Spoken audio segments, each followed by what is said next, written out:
Bismillahirrahmanirrahim. Assalamualaikum warahmatullahi wabarakatuh. Alhamdulillahi rabbil alamin.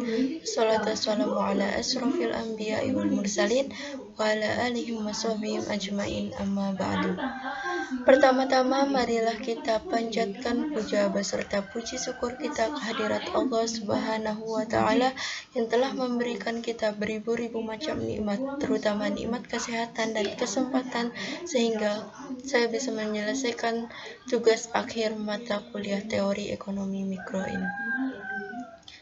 Kedua kalinya tak lupa pula kita panjatkan salawat serta salam kepada junjungan alam Nabi besar Muhammad SAW yang telah membawa kita dari zaman jahiliyah menuju zaman Islamiyah.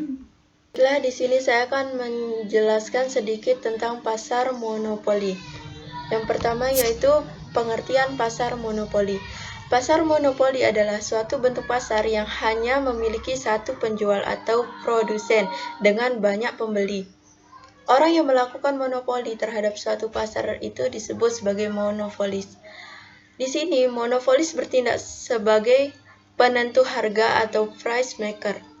Monopolis dapat menentukan harga dengan cara menambah atau mengurangi jumlah barang yang disediakan di pasar.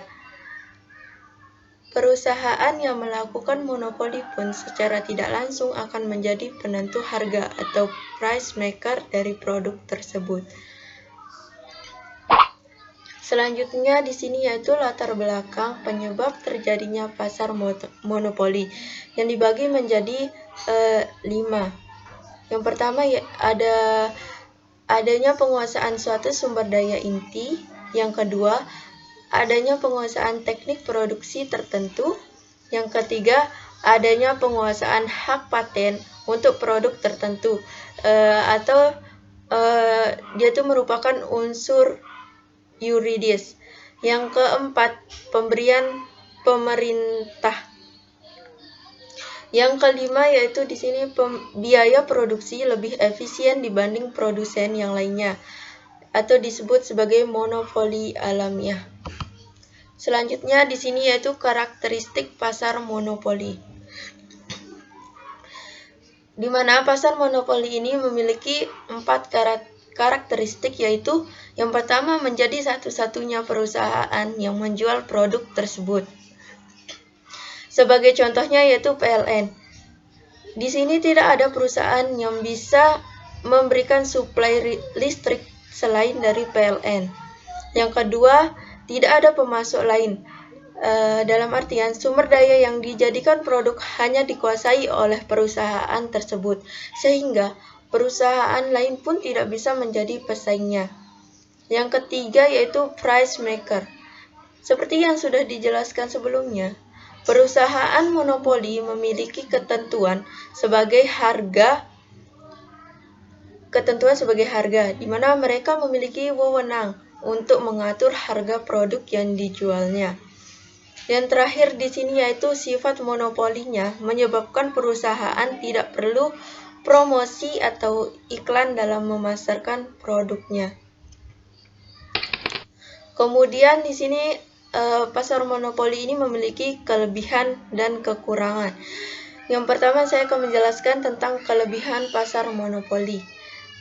Kelebihan pasar monopoli diantaranya yaitu yang pertama, sifat barang yang tidak memiliki barang substitusi dekat membuat perusahaan monopolis tidak perlu menggelontarkan banyak uang untuk melakukan suatu promosi atau iklan agar pembeli dapat membedakan produknya.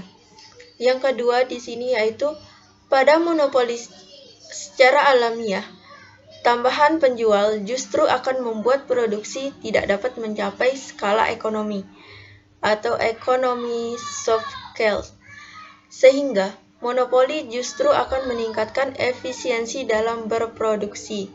Yang ketiga di sini yaitu dengan monopoli, pemerintah dapat menjaga sumber daya alam yang penting bagi masyarakat. Yang terakhir dari kelebihan pasar monopoli yaitu melindungi hak kekayaan individu sehingga makin mendorong dilakukannya inovasi. Selanjutnya di sini kekurangan dari pasar monopoli. Yang pertama, karena produsen dapat menetapkan harga dengan mengurangi atau meningkatkan jumlah produksi, dimungkinkan produksi tidak dilakukan secara optimum dan efisien. Yang kedua, pembeli tidak dapat berpindah ke penjual lain meskipun harga yang ditetapkan dirasa mahal.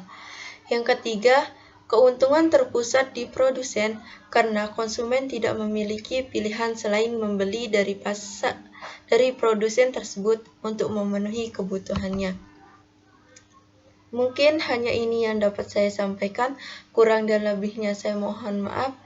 Wabillahi taufiq wal hidayah. Wassalamualaikum warahmatullahi wabarakatuh.